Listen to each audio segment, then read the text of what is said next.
Le dio y le rodeó de todas las condiciones para que él pudiera ser feliz. Pero un día, separados el esposo de la esposa, ella caminó por caminos peligrosos y tomó la decisión de separarse de la casa del Padre, del reino eterno que había creado este universo. La palabra de Dios dice que Eva tomó del fruto prohibido y llevó a su esposo ese fruto y le dio también de comer. Y dice la historia bíblica que este hombre y esta mujer, por su desobediencia, entraron en una condición en la cual tenían que dejar la casa del Padre Celestial que les había preparado para ellos. Un ángel resguardaba con una espada reluciente en la puerta del Edén para que ellos no pudieran entrar nuevamente a ese lugar. Un ángel les había prohibido para siempre dejar de ser hijos de Dios. El privilegio que tenían antes de poder hablar con Dios, de pasar tiempo con Él, no era más el privilegio de nuestros primeros padres. Por su propia elección, caminaron lejos de la casa del Padre y terminaron en caminos tenebrosos. La historia también continúa diciendo que los hombres entraron en una situación pecaminosa, que toda su mente era una mente continua hacia el mal. Sus vidas se entregaron al pecado. Comenzaron a vivir una vida desenfrenada, a tal punto que Dios tuvo que decidir, por arrepentimiento de su corazón, destruir la tierra con un gran diluvio. Y es así como el hombre aparentemente tendría que ser raído de la tierra, pero dentro de la mente humana, en lo más profundo de sus emociones, en lo más profundo de su cuerpo, en sus células, en sus entrañas, se situó el mal que hoy conocemos, que se llama el pecado. El hombre, desde que nace con una condición para cometer pecados. Está preparado de nacimiento para desobedecer. Yo recuerdo cuando mi hija recién había nacido, un buen papá, a mi primera hija, dije: yo voy a ser el mejor papá del mundo. Preparé todo lo mejor para que ella pudiera ser una niña bien cuidada, que nunca se enfermara. Hasta me propuse, porque yo aprendí a coser a crochet. Cuando era pequeño, mi abuelita me enseñó a tejer. Preparé unos zapatitos para ella. Y dije: estos zapatitos los voy a poner a mi primer hijo. Y así fue. Fue una niña. Y puse esos zapatitos en sus pies. Y cuidaba de ella. Pero ella comenzó a tener aquello que todos nosotros tenemos de nacimiento. Comenzó a manejar el carácter de papá a la hora que ella quería. Lloraba a la 1 de la mañana, papá estaba allí. Si se estaba llorando todavía, yo tomaba a la niña en mis brazos y podía pasar horas enteras con la niña tratando de hacer que ella se callara para que durmiera. Pero llegó un momento en que mi paciencia comenzó a sufrir. Dije: no puedo seguir en esta condición. Esta niña me está dominando. Ya algunas noches no dormía. En el día tenía que hacer mi trabajo pastoral y estaba cansado. Estaba dando un estudio bíblico a alguna persona nueva y me estaba durmiendo. ¿Qué pasaba conmigo? Una niña me estaba dominando por las noches. Yo llegaba a la casa y supuestamente mi amor permisivo de padre me estaba conduciendo a simplemente obedecer aquello que el hombre ya trae consigo. Es la inclinación a hacer que el pecado sea parte de su vida natural.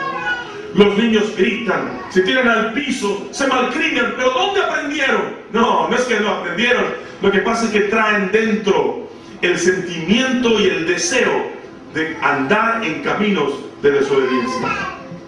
Sin embargo, esta situación no solamente llevó al hombre a serlo pecador, sino que incluso el ser humano llega a una condición tal que ni siquiera sabe que lo que hace, lo hace porque realmente quiere o no quiere.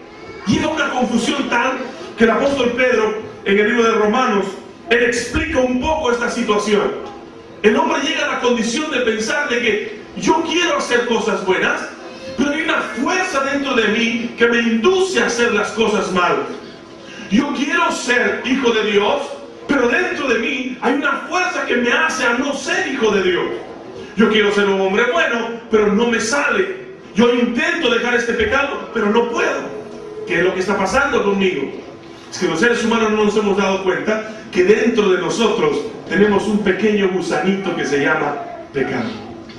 El pecado es el que hace que nosotros seamos personas indeseables, ya sea en el trabajo, ya sea en el hogar, ya sea en la comunidad.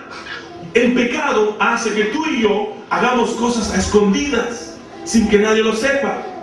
Es el pecado que entra en nosotros, se posesiona de nuestras vidas, domina nuestra voluntad de tal modo que nosotros obedecemos a sus mandatos voluntaria o involuntariamente. A veces planeamos el pecado, a veces no lo planeamos, pero el pecado está presente ahí. Y el pecado lo que hace con nosotros es que nos aparta de la voluntad divina, nos aparta de la promesa de Dios, nos aparta de estar protegidos por la mano poderosa del Dios que nos creó. Qué difícil habrá sido para aquel hombre que vio a su hijo crecer en el hogar con una capacidad de inteligencia impresionante. Dijo, este niño va a ser un genio. Y su padre decidió enviarlo a la mejor escuela. Pagó los más caros profesores para que puedan educar a su hijo. Al cabo de la secundaria, cuando terminó la preparación, llegó a la universidad y comenzó a estudiar todo lo que tiene que ver con ingeniería. Estudió los principios del átomo, comenzó a desarrollarse como un gran ingeniero, un científico investigador. Su capacidad científica era sobremanera grande, notable. Cuando terminó la universidad, se envolvió en un grupo extremista de terrorismo. Y toda la capacidad intelectual que él había adquirido en la universidad, comenzó a desarrollarlo para ese grupo y se convirtió en el jefe principal de los terroristas de un país. ¿Por qué? ¿Qué pasó en su corazón? No es que la educación cambie al ser humano, no, amigos. No es que la profesión hace que los seres humanos tengamos mayor conocimiento y mayor capacidad para poder elegir un camino diferente. No, amigos, para nada. El gusanito del pecado entra en nosotros y hace que nosotros entremos en una capacidad de confusión que nosotros mismos no entendemos. El mismo apóstol Pablo dice, las cosas que yo quiero hacer no las hago, y las que no quiero, eso hago. Un amigo me decía, ¿sabe qué, pastor? Yo voy a dejar de fumar para siempre a partir del domingo. Y el domingo dejó de fumar. El lunes también. El martes dijo, voy a triunfar. Y puso toda su voluntad para lograrlo. Logró 30 días, pero su vida era un desastre. Nunca había golpeado a su mujer. En aquel mes él pegó a su esposa. En ese mes pegó a su hijo. Casi se chocó en una vía muy rápida en el tráfico. Era una vida de desesperación. No sabía qué hacer. Digo, pero ¿cómo es posible? Yo quiero dejar esto y no puedo. 30 días después se encontró conmigo. Y le digo, ¿cómo te va en tu lucha? Y me dijo, mal, porque esta mañana me fumé 10 cigarrillos sin parar. Es que ahí dentro de nosotros germina un poder que nosotros no podemos vencer por nosotros mismos. Es el germen del pecado que gobierna nuestros corazones, que gobierna nuestras emociones, lo sentimos en nuestras entrañas.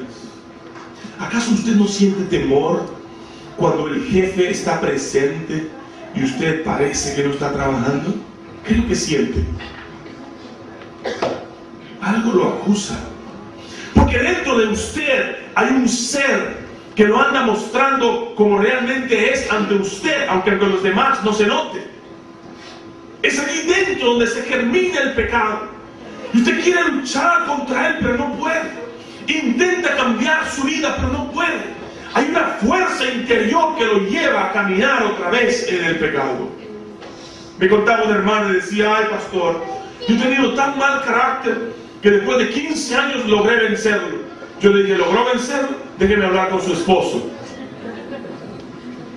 Y un día en broma le dije a su esposo, ¿de verdad que tu esposa ha cambiado? Sí, pastor, dice, porque ahora ya yo no peleo con ella. No porque ella haya cambiado, sino porque yo ya no peleo con ella.